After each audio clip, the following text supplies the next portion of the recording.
नमस्ते दोस्तों, आशा है आप सब स्वस्थ और बहुत अच्छे होंगे। इस वीडियो में हम सीखेंगे आलोचनाएं कैसे बंद करें। हम स्टार्ट करते हैं। जब हम आलोचना से निपट रहे होते हैं तो हम प्रायः हर समय उसी बात के लिए स्वयं की बार बार आलोचना कर रहे होते हैं। हम कब होश में आकर जानते हैं कि आलोचना कारगर नहीं होगी। हम जैसे अभी हैं वैसे ही हम स्वयं को स्वीकार करें। आलोचक प्रकृति के लोग आलोचना को अपनी तरफ खींचते हैं क्योंकि उनके स्वभाव का ढांचा ही उन्हें आलोचना करने को विवश करता है। हम जो भी देते हैं वही हमें हासिल होता है। हमें हर समय पूर्ण होने की ज़रूरत महसूस हो सकती है। पूर्ण कौन है?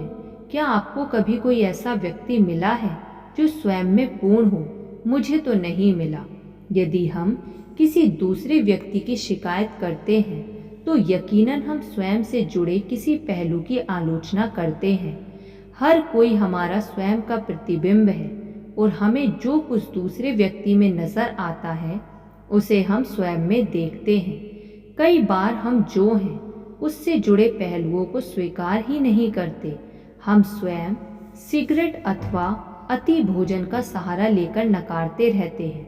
स्वयं के पूर्ण ना होने की शिकायत पर ये सब खुद को दुख पहुंचाने के तरीके हैं। यदि आप एक ऐसे व्यक्ति रहे हैं जो जीवन के प्रति नकारात्मक नजरिया ही रखता है तो आपको स्वयं को प्रेम करने व स्वीकारने की स्थिति आने में समय लगेगा।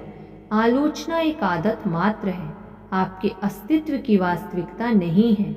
इसलिए आप इसे छोड़ने का अभ्यास करते रहिए।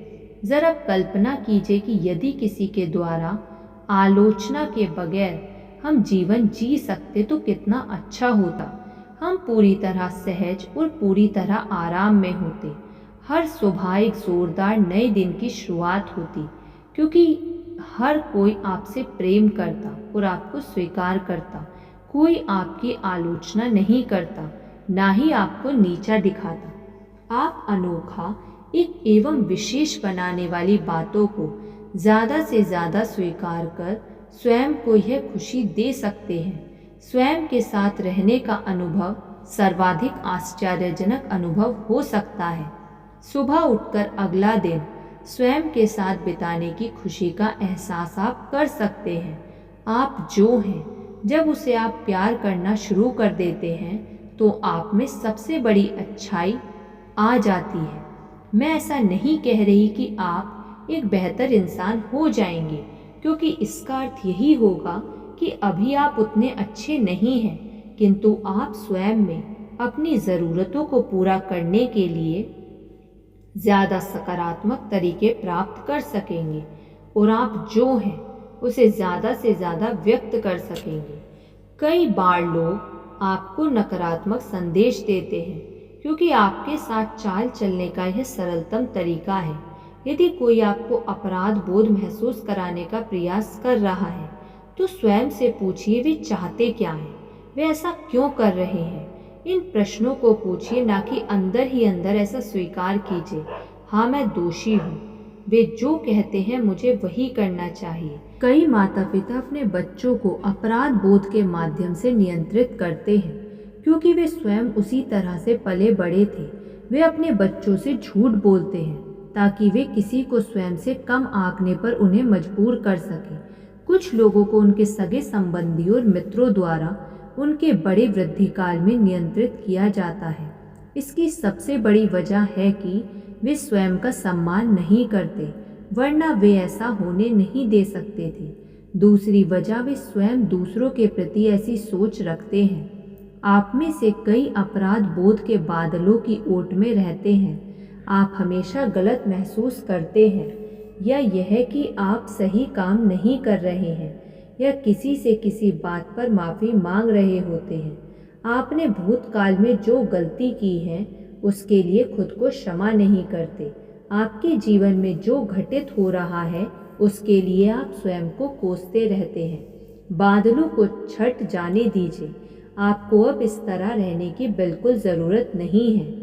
आप में से जो लोग अपराध बोध महसूस करते हैं वे अब ना कहना सीख सकते हैं और लोगों की निरर्थक बातों का जवाब दे सकते हैं।